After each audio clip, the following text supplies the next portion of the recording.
Story need to be told. मेरी ख्वाहिश है कि मेरे वतन अजीज के लोग भी करप्शन को छोड़ के अपने पड़ोस की तरक्की को देखने की कोशिश करें। उनकी सिर्फ मूवीज ही ना देखें, गाने ना सुने, उनकी खबरें भी सुने, उनकी तरक्की की खबरें भी देखें। आप यही एक आप गुस्से के दरवाजे बंद करें। गुस्सा और नफरत is not good for you, it's not good for you.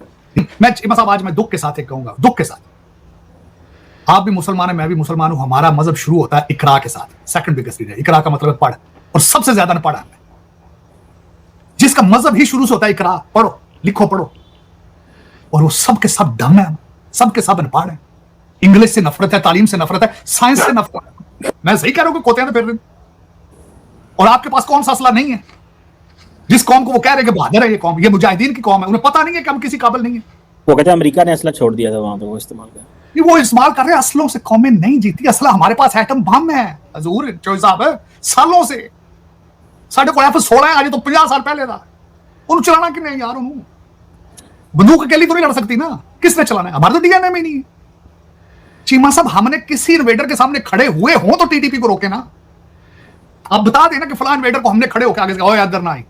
देखिए, डिफरेंट ओपिनियन है मेरे ज्यादातर पाकिस्तानियों को। अगर ये बात पसंद आए ना आए ये अलग बात है, लेकिन एक हकीकत है कि दुनिया की सबसे बड़ी डेमोक्रेसी, दुनिया की सबसे बड़ी राइजिंग पावर, आप जो मर्जी नफरत में आके अपने गुस्से में आप किसी चीज को पसंद ना करें, इट डजंट मैटर। लेकिन Modi is the reality of India. और मैं इस चीज पे ये कहूंगा आपको कि हमेशा, और उनकी तरक्की का सीक्रेट ये है कि वन पार्टी है, बीजेपी है, और एक लीडर है, तभी तरक्की कर रहा है। आज अगर माजी में ले जाकर देखें, कोलिशन गवर्नमेंट होती है आज भारत में, तो कोई कुछ भी नहीं होना था। और दूसरा, मोदी साहब की पॉपुलैरिटी जो है इस परफॉर्मेंस बेस्ड है। It's not just a media campaign, it's not a media. अब देखें, मीडिया कैंपेन में चंद्रयान क्या कहता है, वो वाकई चांद पर गए हैं तो ये बात हुई है।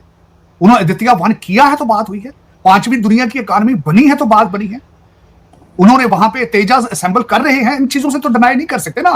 एक लिस्ट ऑफ परफॉर्मेंस है, कोई भी करके देखे, वो इतना पॉपुलर हो जाएगा। और दूसरा, इस वक्त मोदी साहब को एक अपर हैंड इस वजह से भी है कि दूसरे ममालिक के अंदर democracy is not performing right. जिस तरीके से अमेरिका और वेस्टर्न सिविलाइजेशन जो है वो ग्रोइंग पेन्स में थक चुके हैं, वो थकते जा रहे हैं मुख्तलिफ अवामल की वजह से। उनके बच्चे थक चुके हैं, बोर हो गए ना उनके बच्चे। तो उसमें अब इस वक्त जो, और एपेटाइट के साथ, तरक्की एपेटाइट के साथ होती है, उसके अंदर कई चीजें होती हैं। नेशनलिज्म होता है, शऊर होता है, तालीम होती है, और उसके बाद एपेटाइट होना तरक्की की। मिडिल क्लास ग्रो कर रही है भारत की, उनकी एपेटाइट है, नई चीजों को खरीदने की एक एपेटाइट है उनको। तो वो उनको एक चैनलाइज किया है मोदी जी ने, that's why he is popular. मैं इसमें अप्रिशिएट करूंगा उनको। मैं विश करता हूं हमेशा कि पाकिस्तान में कोई इस तरह का लीडर पैदा हो जो पाकिस्तान को अगले level, to take it to the next century. Unfortunately, not only in Pakistan, many other countries in developing countries, they are lacking behind. वहां पे नहीं चीजें आगे चैनलाइज सही तरीके से हो रही हैं। लेकिन मैं समझता हूं कि Bharat has risen so fast, so quick within। अब अगर सफर देखा जाए तो उनका मनमोहन सिंह से लेकर आज तक का सफर देखें, लेकिन उनके राइट, मैंने 15 अगस्त उनका कर लें, 15 अगस्त 1947 से लेकर जब भी हिस्ट्री को अपने हाथों से पेपर पे लिखने की कोशिश करता हूं कि कौन कौन से स्टेप्स हैं जो वो सही लिए उन्होंने, तो उसमें उनके, मैं समझता हूं कि नेहरू जो थे उस टाइम से ही राइट डिसीजन लिए गए। इंडियन इंस्टीट्यूट ऑफ टेक्नोलॉजी के डिसीजन लिए गए। रशिया से लर्न करने की कोशिश की गई, अलायंस अपने करीब बनाए रशिया में, और फिर उन्होंने इंफ्रास्ट्रक्चर को जिस तरीके से बिल्ड किया, फिर जमहूरियत का दामन नहीं छोड़ा उन्होंने। और मैं समझता हूं कि इट्स अ वंडरफुल, रिमार्केबल। और आज जहां पे खड़ा है, दे आर राइजिंग। जिस तरह कल परसों भी उनके फाइनेंस मिनिस्टर की स्टेटमेंट थी कि वो will be becoming $5 trillion economy soon. और मोदी साहब ने तो अपनी कैंपेन में कहा था, is guaranteed we will be the number 3 soon. 5वें नंबर पे आना भी बड़ी बात है। $600 बिलियन इन फॉरेन रिजर्व। तो it's a story need to be told. मेरी ख्वाहिश है कि मेरे वतन अजीज के लोग भी करप्शन को छोड़ के अपने पड़ोस की तरक्की को देखने की कोशिश करें। उनकी सिर्फ मूवीज ही ना देखें, गाने ना सुने, उनकी खबरें भी सुने, उनकी तरक्की की खबरें भी देखें। आप यही एक आप गुस्से के दरवाजे बंद करें। गुस्सा और नफरत is not good for you, it's not good for you. ये आपका ब्लड प्रेशर खराब कर रहा है मुसलसल एज ए कौम। और देखिए, गैरिजन स्टेट की वजह से आपका फायदा था उस वक्त भारत के साथ मुसलसल तनाव में रहने का, लेकिन अब दौर आगे चेंज हो चुका है। अब जम्मू वाला दौर नहीं है, आपको भी पता है। अब आगे जियो इकोनॉमिक्स का दौर है, जियो पॉलिटिकल का दौर है इस वक्त, और इससे लर्न करने की कोशिश करें। आप लर्न कर नहीं रहे, अभी भी आप लर्निंग मोड में नहीं है। मैं सही कह रहा हूं कि कोते फिर, और आपके पास कौन सा असला नहीं है? जिस कौम को वो कह रहे हैं कि बहादुर है ये कौम, ये मुजाहिदीन की कौम है, उन्हें पता नहीं है कि हम किसी काबिल नहीं है। वो कहते हैं अमेरिका ने असला छोड़ दिया था वहां पे, वो इस्तेमाल कर वो इस्तेमाल कर रहे हैं। असलों से कौमें नहीं जीती। असला हमारे पास एटम बम है हजूर चौधरी साहब, सालों से। साढ़े को F-16 है, आज तो 50 साल पहले था। उन्हें चलाना कि नहीं यार? उन्होंने बंदूक अकेली तो नहीं लड़ सकती ना, किसने चलाना है? हमारे तो डीएनए में नहीं है।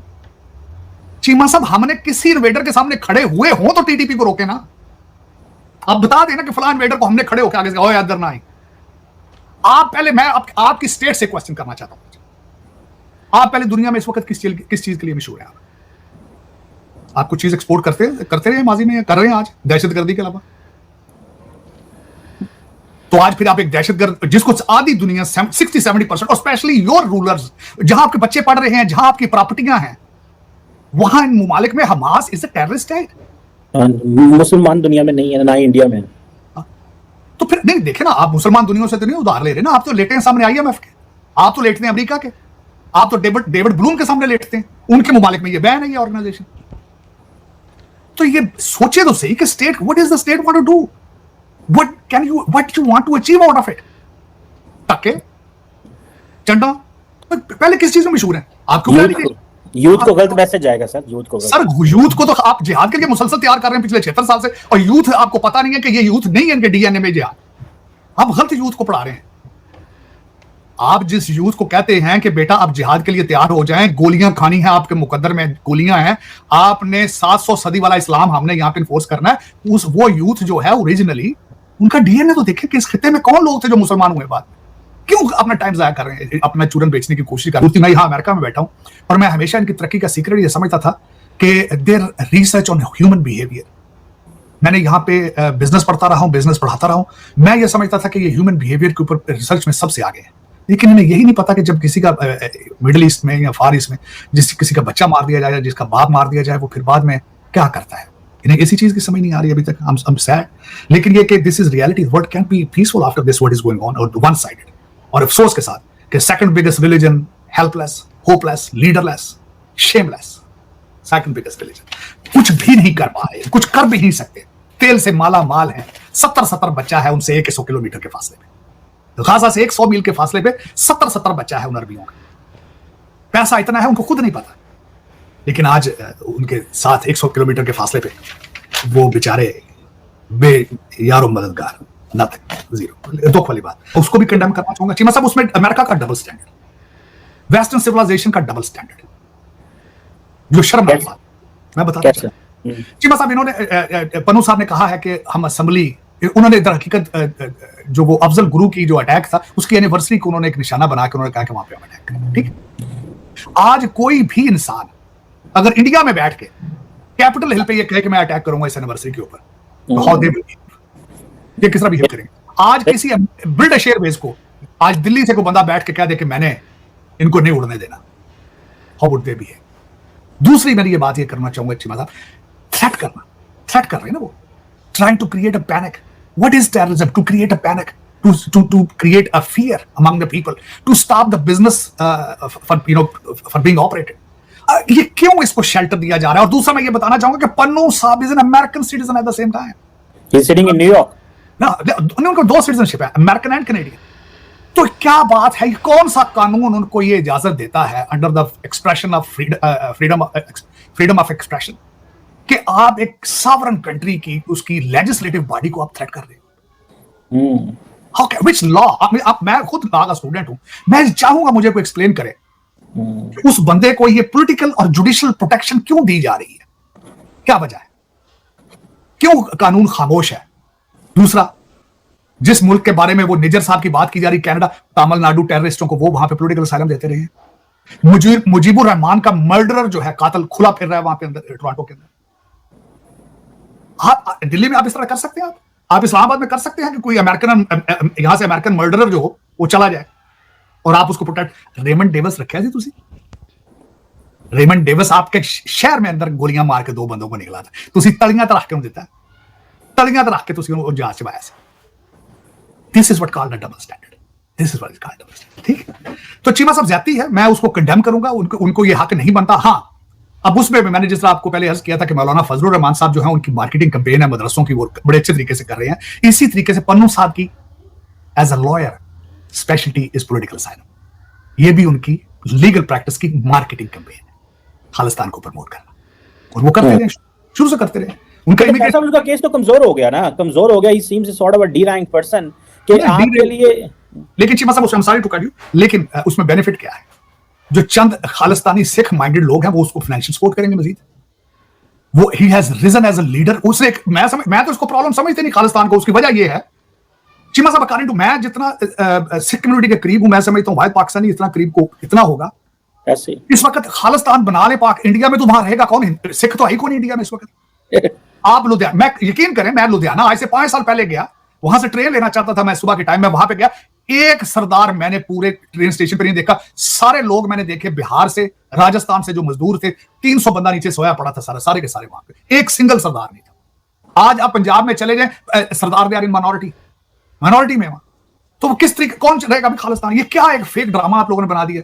जिस तरह आप एक जिहाद की दुकान खोल कर बैठे हैं, उसने खालिस्तान की दुकान खोल ली। ये मेरा मतलब बंद करती था साहब, ऐसा बंद ਤੁਸੀਂ ਬੰਦ ਕੀਤੀ ਹੁੰਦੀ ਤੇ ਅੱਜ ਤੁਹਾਡੇ कैपिटल सिटी ਦੇ ਵਿੱਚ ਜਿਹੜਾ ਉਹ ਹਾਨੀਆਂ ਸਾਹਿਬ तकरीर करके कहते जिहाद के लिए तैयार हो जाओ। आपने बंद नहीं की। आप, हाँ, ये कि आप दुकान से निकल के खोखे पर आ गए हैं, ये कर लें आप।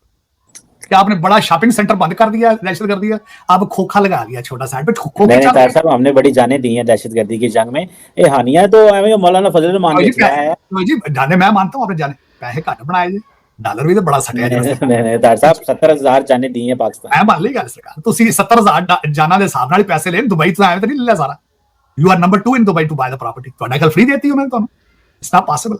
जितना डॉलर आपने बनाया है, मेरे जो अजीज शबर जैदी साहब चीख रहे हैं कि 200 बिलियन डॉलर पड़ा है आपका बाहर करप्ट पाकिस्तानी, और हैं कितने ज्यादा, 500 400 होंगे करप्ट। सरकार 200 बिलियन डॉलर डिवाइड करेगा उनके ऊपर। आप कहते हैं कि आपने बड़ी कुर्बानियां दी हैं, इस्लाम की खातर सोशलिज्म को हमने रोक दिया था, हमने रशिया को मोड़ा दे दिया कि डाकती रशिया थे।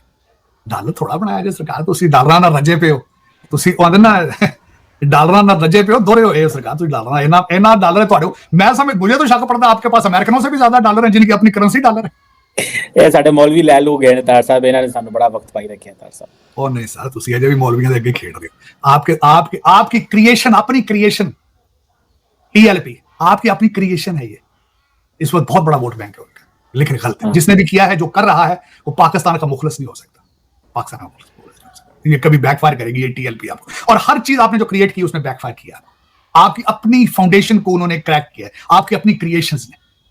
आपको ये बंद करना पड़ेगा। आपको तरक्की की तरफ सोचना, तालीम। मैं मतलब आज मैं दुख के साथ एक कहूंगा, दुख के साथ, आप भी मुसलमान है, मैं भी मुसलमान हूं। हमारा मजहब शुरू होता है इकरा के साथ। सेकंड बिगेस्ट रीजन, इकरा का मतलब है पढ़, और सबसे ज्यादा न पढ़ा है जिसका मजहब ही शुरू से होता है इकरा, पढ़ो लिखो पढ़ो, और वो सब के सब डम है, सब के सब अनपढ़ है। इंग्लिश से नफरत है, तालीम से नफरत है, साइंस से नफरत है। कभी सुना इतना बड़ा कंट्राडिक्शन? और बल्कि मैंने आज आपको ट्वीट किया, आप मुझसे हमेशा ही कंट्राडिक्ट करते हैं चीमा साहब। वो सीएसएस के बच्चे बैठे हैं सफेद सूट पहन के, बास्केट में जो नया सेशन है, मैंने देखी आपकी ट्वीट, उसके साथ नीचे क्या लिखा था? उन्होंने कहा था कि फैसल मूवर टाइप, ये रेलवे जो है उसको फैसल मूवर ने फेल कर दिया है, और ये सीएसएस के अफसर उस जैसी ट्रांसपोर्टेशन, ये पोस्ट ऑफिस बैंकरप्ट होने को फिर चलाने वाले सारे सेक्रेटरी जो हैं वो सारे ऑक्सफोर्ड ग्रेजुएट। चीमा साहब, इसमें मैं क्या ब्लेम करूं? मैं डीएनए को ब्लेम करूं? किस चीज को ब्लेम करूं? 76 साल हो गए और बैंकरप्ट ज़हनी तौर पर बैंकरप्ट है, वैसे नहीं। फाइनेंशियल जो देखें, फाइनेंशियल बैंकरप्सी का हल है, मॉरल बैंकरप्सी का हल कोई नहीं। ताके बनाने वाला काम हुआ। तो आपने तो दिवालिया दे दिया है अखलाकियात का। चीमा साहब, अब देखें, मेरी जो ख्वाहिश है इस वक्त, जो मुश्किलात हैं, चीजें हैं, इनको सख्त हाथों से अगर डील नहीं किया जाएगा तो फिर छड़ दो ये गेम ही। फिर मेरा मकसद इनको लेट इट गो। वो कहते गो विद द फ्लो। तुसी मेरा पीछे बची थी चीज है कोई नहीं हो कि पीछे बचे, कोई भी नहीं बचे। तो जिस तरह खान साहब ने भी जवाब दिया है, आपको सामने आ गया, अब तो आपने सामने आ गया। उन्होंने कहा नहीं जी नहीं, ये गैर इस्लामी, चलो तुसी इस्लामी कर लो। और ਜਿਹੜਾ ਉਹ ਆਪਣਾ ਮਾਨਿਕਾ ਸਾਹਿਬ ਦੇ ਨੌਕਰ ਨੇ ਉਹ ਤਜ਼ਾਬੀ टोटे चलाए अदालत ਦੇ ਵਿੱਚ, ਉਹਦਾ जवाब दे लो पहले तुसी। तार साहब, बंदा क्या करे? मौलवी जो है वो अपनी दुकान चला रहे हैं, वो इस्माइल हानिया के पास पहुंच गए हैं। इमरान खान जो है वो अपनी दुकान के, मेरा जो पख्तून वोट है मेरे साथ रहे, वो अफगानियों को जुड़ गया कि अफगानियों को क्यों निकाल रहे हो। देखो कोई इलीगल बंदों को निकाल रहे हैं, ये पाकिस्तान के खिलाफ पॉलिसियां बनाते हैं। तो मैं बता देता हूँ चीमा साहब, उसको हॉलीडे अंदर बना के देने का क्या, क्यों बना के दिया गया? उसकी बातें बाहर क्यों आ रही है? उसको दिन में 60 वकील जाके लतीफे क्यों सुना रहे हैं? उसको पेश क्यों किए गए? सात उसको इन्होंने जर्नलिस्ट प्रोवाइड किए हैं कि ये they will take the messages from you and give it to the लौंडा लोपाड़ा आउटसाइड। ये उनकी गलतियां हैं। Because you are, as a nation you are corrupt, as a nation you are weak। इस तरह नहीं होता। अंदर 8 कमरों के हॉलीडे नहीं बना के कैदियों को दिए जाते। और ये कहता है मेरे बच्चों से बात करनी, तुमने बात करने दी थी नवाज शरीफ को अपनी बीवी से जब वो मर रही थी? How dare you expect that? How dare? यही बात और तीसरी आज और बात बताना चाहता हूं, अब आपकी कमजोरियां सामने रखना चाहता हूं। आज शौकत तरीन ने अपने अरबों रुपए बचा लिए, सही स्टेटमेंट आपने दी है। अरबों रुपए बचाए उसने। अरबों रुपए बचा उसने लें। कहा नहीं, उन्हें कहा मैं सियासत ही छोड़ देता हूँ यार, 2-4 अरब रुपया मेरा, इसको ना छेड़ना प्लीज। ये आप कौम है, ऐसे कौम, इस तरह कौमें चलती, इस तरह कौमें बनती हैं कि जिसने बाहर निकल के कह दिया मैं 9 मई को कंडेम करता हूं, पाक आर्मी जिंदाबाद, 4 अरब 5 अरब रुपए ठीक है, लिए तुम हलाल हो आज के बाद। आधा ना हालो यार, इस तरह अकबर बादशाह अपना दरबार नहीं चलाता जिਵੇਂ ਤੁਸੀਂ चलाने लगे। जान की अमान पाऊं तो तुसी ले जा यार, तू खैर हद ओए छितरा वाली कौम जे ये फड़ के जिन्होंने थले सट नहीं सकते ना, ते तुसी ये समझते हैं कि सिर्फ इंटेलिजेंस ब्यूरो ISI ते जेडी FIA नहीं सारा मुल्क चल, वो इस तरह नहीं तरक्कियां होती। एक कुरप जे सारे कुरप जे, जिन्ना च लित्र नहीं कढोगे नहीं काम चलेगा। मेरी रिक्वेस्ट है काजी फयाज ईसा और हाफिज साहब ने, खुदा दा नाज इस मुल्क को बचाओ, खुदा दा नाज। कोशिश तो कर रहे हैं तार साहब, दुआ करें अल्लाह करेगा। ये हॉलीडे को जरा थोड़ा सा डाउनग्रेड करके इसको कोई मोटल बना दे तो बेहतर है। बात सही है आगे तार साहब। इस तरह पाकिस्तान में किसी कैदी के साथ ये नहीं है कि उसको बाइसिकल अंदर मिली हुई है, देसी मुर्गियां, देसी मुर्गी अंदर खा रहा है यार। बकरों की रामें, बकरों की रामें। दो पाकिस्तान है, दो और नेटफ्लिक्स सीरीज देख रहे हैं, नेटफ्लिक्स पे सारी दिहाड़ी बीवी मेल नहीं जाके, और पता नहीं कौन 60 वकील डेली कैसे जाते हैं लतीफे सुना, वो शेर सुनाते हैं, लतीफे सुनाते हैं। मरवत साहब झूठा पानी की बोतल ले आके थोड़े पाकिस्तानी होते बंदे दरियावां सट रहे कहंदे वो भड़कता जो फिर आज यार, ये क्या लोग है, की मुल्क है, की मीडिया है, की बंदा चाहिए, कित्थों शुरू करे कित्थे मुकाए। सही कह रहे हैं कि शुरू करेंगे। तो जैसे कि आपने क्लिप में देखा कि डोनाल्ड ट्रंप जो है भारत की तारीफ़ें करने में लगा हुआ है, और भाई साहब उसने मतलब कि भाई साहब इतनी बड़ी बड़ी बातें कर दी हैं प्रधानमंत्री नरेंद्र मोदी जी के लिए, मतलब कि भाई साहब कि वो कोई सोच भी नहीं सकता था, इतनी बड़ी बड़ी बातें कर दी गई हैं भाई साहब प्राइम मिनिस्टर नरेंद्र मोदी के लिए। क्योंकि अरे 2 मिनट चुप हो जा।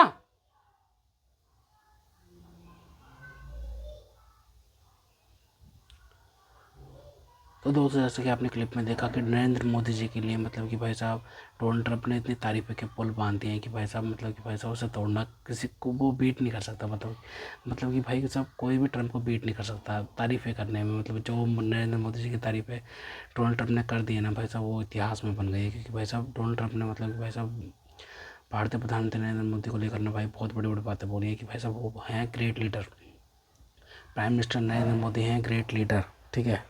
उनका कहना है, डोनाल्ड ट्रंप का कहना है कि prime minister Narendra Modi great leader हैं और वो टफ कुकी हैं। और भाई उससे पहले उन्होंने कहा था कि ये ग्रेट निगोशिएटर हैं, ठीक है, एक टफ निगोशिएटर हैं, ठीक है भाई साहब।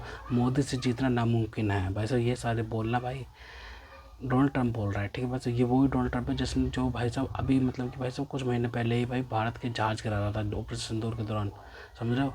ऑपरेशन सिंदूर के दौरान मतलब कि अपने बोल चाल से ही मतलब कि अपने वाशिंगटन में बैठे बैठे ही मतलब इंटरव्यू दे के वैसे बयानबाजी दे के मतलब कि राफेल गिरा रहा था। ये वही डोनाल्ड ट्रंप है, ठीक है वैसे। इसकी बात पर कैसे भरोसा करा जाए हर चीज़ पर, क्योंकि भाई मतलब कि डोनाल्ड ट्रंप मतलब कि हर चीज़ में कहता है कि भाई साहब मतलब कि इसकी स्ट्रैटेजी है ना कि क्योंकि भाई ये सोचता है कि भाई पहले एक बंदे की इतनी तारीफ़ कर दो कि भाई साहब वो बिल्कुल ही मतलब कि भाई साहब इम्प्रेस हो जाए, और भाई साहब अगर उससे काम नहीं निकलेगा तो भाई साहब ये मतलब कि उसकी इतनी बुराई करना शुरू कर देता है ना कि भाई साहब क्यों जिसकी हद नहीं है भाई, ये ऐसा बंदा है डोनाल्ड ट्रंप, ठीक है भाई साहब।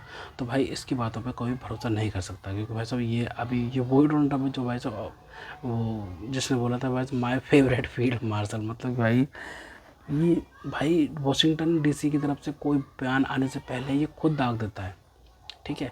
वाशिंगटन DC को पता भी नहीं होता, वाइट हाउस को पता भी नहीं होता कि भाई साहब इसने क्या बयानबाजी दे दी। और भाई साहब जो मतलब कि इसको डिफेंड करते होंगे भाई साहब, अगर वो टीवी डिबेट्स होती होगी अमेरिका में, तो भाई उसको डिफेंड कैसे करते होंगे भाई साहब, ये समझ से अलग है भाई साहब। मतलब ये समझ से बाहर है कि भाई इसको डिफेंड कैसे करा जा सकता है भाई। डोनाल्ड ट्रंप को कौन डिफेंड कर सकता है भाई, कोई डिफेंड नहीं कर सकता, क्योंकि भाई डोनाल्ड ट्रंप ने मतलब कि भाई साहब ऐसा सीन बना दिया है ना, कोई डिफेंड नहीं कर सकता। इससे तो अच्छा था यार जो बाइडेन था, मतलब कि भाई साहब वो कुछ बोलता नहीं था तो, लेकिन भाई साहब वो कुछ करता नहीं था तो ऐसा कुछ बोलता भी नहीं था।